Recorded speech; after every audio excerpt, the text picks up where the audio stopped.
Kami ang Forces ng Team Believe!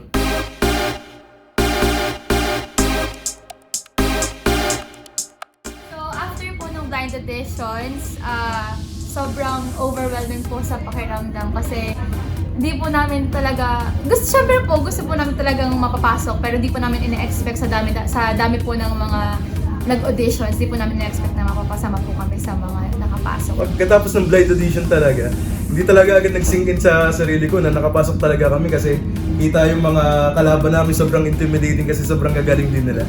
And at the same time naman, na-motivate kami na mas galingan pa. Yung experience naman po namin after ng kaming ma-air sa TV, syempre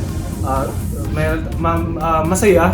And at the same time, nakakalungkot kasi hindi natin may iwasan na may mga criticisms. Pero itong mga criticisms na to is dadalhin namin to para mas ma-improve namin yung sarili namin. Pero syempre, mas umaapaw naman yung mga support, mga pagbati at pagmamahal ng aming family and friends. Actually, hindi na family and friends, nakatanggap din po kami ng unexpected messages, congratulations daw, from unexpected people. Kaya sobrang nakakataba ng puso na buong pagbilaw ay sinisigaw ang pangalan namin.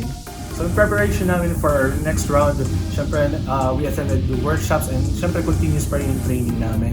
Siyempre po ay pag-iingat po sa mga bosses namin and then pagpapractice po individually, minsan po ay group.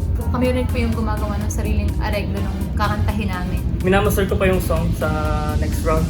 So abangan nyo mga kapuso. Ayun mga kapuso, so inaasahan po namin ang inyong suporta sa aming journey dito sa The Voice Generations Philippines. Kaya naman, kami ang Forces ng Team Believe!